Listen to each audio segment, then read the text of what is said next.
तो friends, gold में investment करने का सबसे अच्छा तरीका क्या होता है? गोल्ड में इन्वेस्टमेंट करने का सबसे अच्छा तरीका होता है डिजिटल गोल्ड।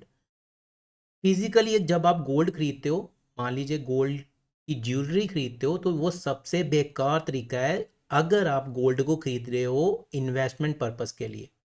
क्योंकि जब आप गोल्ड खरीदते हो पहले दिन ही आपको 10-15% का लॉस हो जाता है जब आप ज्वेलरी खरीदते हो।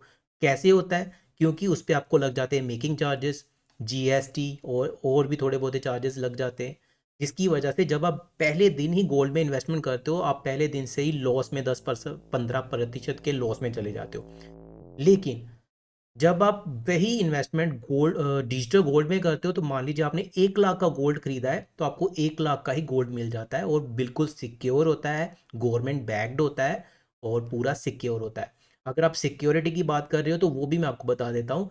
ज्वेलरी अगर आप खरीदते हो तो आपका हमेशा दिमाग घर पे ही रहता है। अगर आपको कहीं बाहर जाना पड़ जाता है तो आपको यही दिमाग में रहता है कि आपका गोल्ड चोरी ना हो जाए। लेकिन डिजिटल गोल्ड आपका कभी चोरी नहीं होता है, क्योंकि वो गवर्नमेंट बैक्ड होता है, आपके डीमेट अकाउंट में पड़ा होता है।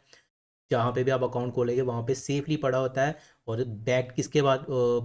गवर्नमेंट के बैक्ड होता है, आरबीआई के बैक्ड होता है, मतलब उनकी सिक्योरिटी होती है जब आप गोल्ड में इन्वेस्टमेंट करते हो डिजिटली। ठीक है। दूसरे नंबर पे मान लीजिए 1 लाख का ही गोल्ड ज्वेलरी आप खरीदते हो, तो आपको 1 लाख का जब आप पेमेंट करते हो तो आपको गोल्ड मिलता है शायद 85,000 का, अप्रॉक्सीमेटली बता रहा हूँ, क्योंकि 15,000 तो वो ऐसे ही काट लेंगे ना, वो मेकिंग चार्जेस डाल देंगे आप पे।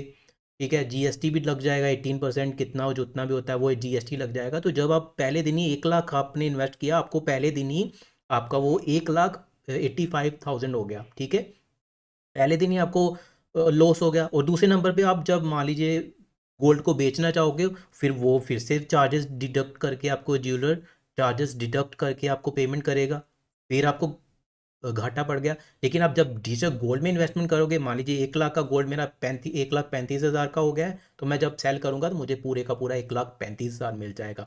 और जो मैं अगर मैंने उसको लॉन्ग टर्म के लिए होल्ड करके रखा होगा तो मुझे वो उस पर टैक्स भी नहीं पड़ेगा। तो अगर आप गोल्ड में इन्वेस्टमेंट करते हो, इन्वेस्टमेंट पर्पस के लिए गोल्ड खरीदते हो, तो डिजिटल गोल्ड पे के साथ जाओ। हाँ, अगर आप ज्वेलरी ऐसा अपने लिए खरीदते हो पहनने के लिए, फिर तो आपको विद ज्वेलरी ही खरीदनी है। ठीक है। लेकिन गोल्ड में इन्वेस्टमेंट करने का फ्रेंड्स सही तरीका डिजिटल गोल्ड होता है।